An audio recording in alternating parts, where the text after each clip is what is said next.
नमस्कार प्रिय मित्रों, मैं अमिता आशीष। मेरे चैनल काव्य कथा के रीत में आप सबका बहुत बहुत स्वागत है। आज मैं आप सबके लिए लेकर आई हूँ हिंदी की विश्वविख्यात महान कवित्री महादेवी वर्मा जी के द्वारा लिखा गया एक हृदय स्पर्शी, संवेदनशील और रोचक कथानक से ओतप्रोत रेखा चित्र गिल्लू। सोन जूही में आज एक पीली कली लगी है।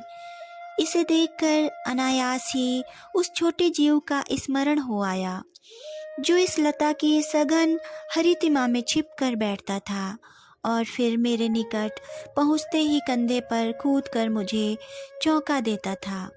तब मुझे कली की खोज रहती थी, पर आज उस लघु प्राण की खोज है। परंतु वह तो अब तक इस सोन जूही की जड़ में मिट्टी होकर मिल गया होगा। कौन जाने स्वर्णिम कली के बहाने वही मुझे चौंकाने ऊपर आ गया हो। परंतु इसे कौन जान सकता है। अचानक एक दिन सवेरे कमरे से बरामदे में आकर मैंने देखा दो कौवे एक गमले के चारों ओर चोंचों से छुआ-छुअव्वल जैसा खेल खेल रहे हैं। यह काक भुसुंडी भी विचित्र पक्षी है। एक साथ समादरित, अनादरित, अति सम्मानित, अति अवमानित। हमारे बेचारे पुरखे न गरुड़ के रूप में आ सकते हैं, न मयूर के, न ही हंस के। उन्हें पितरपक्ष में हमसे कुछ पाने के लिए काक बनकर ही अवतीर्ण होना पड़ता है। इतना ही नहीं, हमारे दूरस्थ प्रियजनों को भी अपने आने का मधु संदेश इनके कर्कश स्वर में ही देना पड़ता है। दूसरी ओर हम कौवा और काँव काँव करने को अवमानना के अर्थ में ही प्रयुक्त करते हैं। मेरे काक पुराण के विवेचन में अचानक बाधा आ पड़ी, क्योंकि गमले और दीवार की संधि में छिपे एक छोटे से जीव पर मेरी दृष्टि रुक गई। निकट जाकर देखा गिलहरी का एक छोटा सा बच्चा है जो संभवतः घोंसले से गिर पड़ा है और अब कौवे जिसमें सुलभ आहार खोज रहे हैं। काक द्वय की चोंचों के दो घाव उस लघु प्राण के लिए बहुत थे, अतः निश्चेष्ट सा गमले से चिपका पड़ा था। सबने कहा कौवे की चोंच का घाव लगने के बाद यह बच नहीं सकता, अतः इसे ऐसे ही रहने दिया जाए। परंतु मन नहीं माना। उसे हौले से उठाकर अपने कमरे में लाई, फिर रुई से रक्त पोंछकर घावों पर पेंसिलिन का मरहम लगाया। रुई की पतली बत्ती दूध से भिगोकर जैसे तैसे उसके नन्हे से मुंह में लगाई, पर मुंह खुल न सका और दूध की बूंदें दोनों ओर ढुलक गईं। कई घंटे के उपचार के उपरांत उसके मुंह में एक बूंद पानी की टपकाया जा सका। तीसरे दिन वह इतना अच्छा और आश्वस्त हो गया कि मेरी उंगली अपने दो नन्हे पंजों से पकड़कर नीले कांच के मोतियों जैसी आंखों से इधर उधर देखने लगा। 3-4 मास में उनके स्निग्ध रोए, झब्बेदार पूंछ और चंचल चमकीली आंखें सबको विस्मित करने लगीं। हमने उसकी जातिवाचक संज्ञा को व्यक्तिवाचक का रूप दे दिया और इस प्रकार हम उसे गिल्लू कहकर बुलाने लगे। मैंने फूल रखने की एक हल्की डलिया में रुई बिछाकर उसे तार से खिड़की पर लटका दिया। वही 2 वर्ष गिल्लू का घर रहा। वह स्वयं हिलाकर अपने घर में झूलता और अपनी कांच के मनकों सी आंखों से कमरे के भीतर और खिड़की से बाहर न जाने क्या क्या देखता समझता रहता था। परंतु उसकी समझदारी और कार्यकलाप पर सबको आश्चर्य होता था। जब मैं लिखने बैठती तब अपनी ओर मेरा ध्यान आकर्षित करने की उसे इतनी तीव्र इच्छा होती थी कि उसने एक अच्छा उपाय खोज निकाला।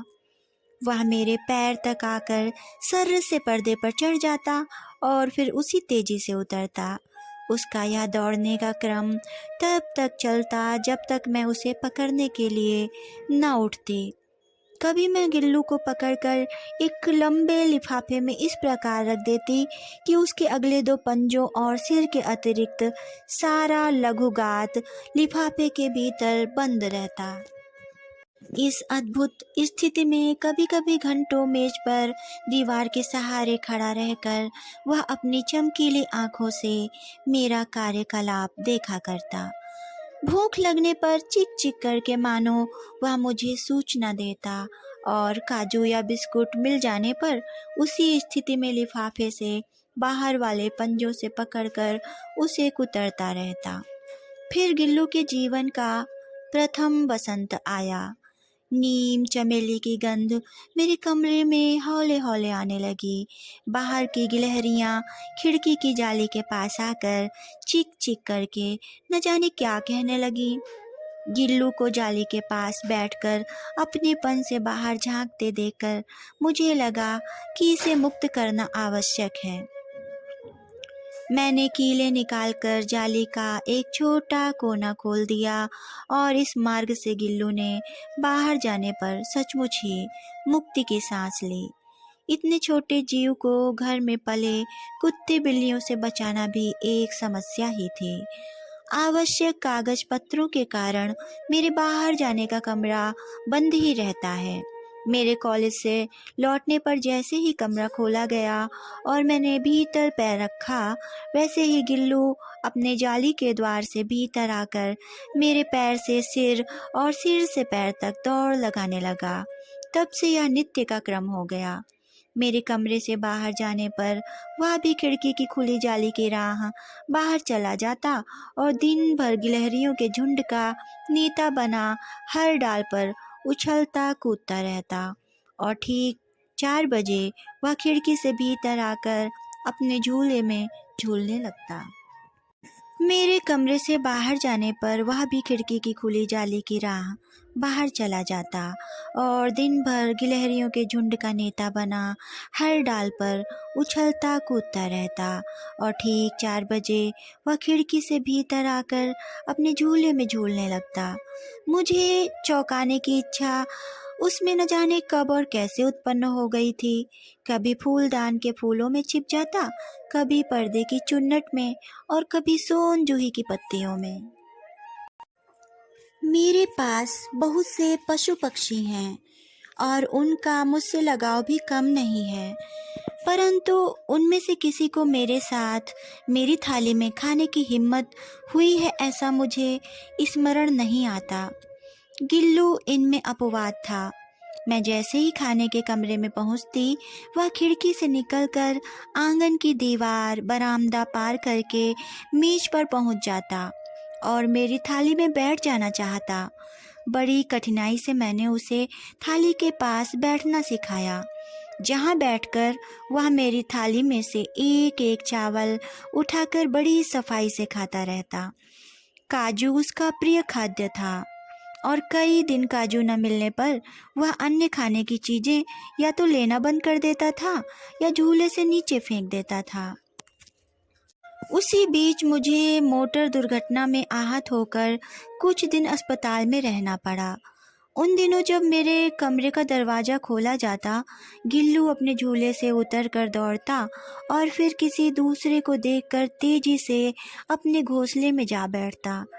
सब उसे काजू दे जाते, परंतु अस्पताल से लौटकर जब मैंने उसके झूले की सफाई की तो उसमें काजू भरे मिले, जिनसे यह ज्ञात होता था कि वह उन दिनों अपना प्रिय खाद्य कितना कम खाता रहा।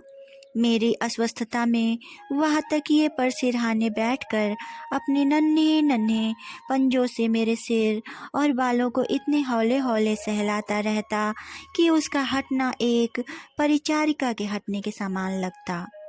गर्मियों में जब मैं दोपहर में काम करती रहती तो गिल्लू न बाहर जाता न अपने झूले में बैठता। उसने मेरे निकट रहने के साथ गर्मी से बचने का सर्वथा नया उपाय खोज निकाला था। वह मेरे पास रखी सुराही पर लेट जाता और इस प्रकार समीप भी रहता और ठंडक में भी रहता। गिलहरियों के जीवन की अवधि 2 वर्ष से अधिक नहीं होती, अतः गिल्लू की जीवन यात्रा का अंत आ ही गया। दिन भर उसने न कुछ खाया न बाहर गया। रात में अंत की यातना में भी वह मेरी वही उंगली पकड़कर मेरे बिस्तर पर आया और ठंडे पंजों से मेरी वही उंगली पकड़कर हाथ से चिपक गया जिसे उसने अपने बचपन की मरणासन्न स्थिति में पकड़ा था। पंजे इतने ठंडे हो रहे थे कि मैंने जागकर हीटर जलाया और उसे उष्णता देने का प्रयत्न किया, परंतु प्रभात की प्रथम किरण के स्पर्श के साथ ही वह किसी और जीवन में जागने के लिए सो गया। उसका झूला उतार कर रख दिया गया है और खिड़की की जाली बंद कर दी गई है, परंतु गिलहरियों की नई पीढ़ी जाली के उस पार चिक चिक करती ही रहती है और सोनजूही पर बसंत आता ही रहता है। सोनजूही की लता के नीचे गिल्लू को समाधि दी गई है, इसीलिए भी कि उसे वह लता सबसे अधिक प्रिय थी, इसलिए भी कि उस लघुगात का किसी वासंती दिन जूही के पीताभ छोटे फूल में खिल जाने का विश्वास मुझे संतोष देता था।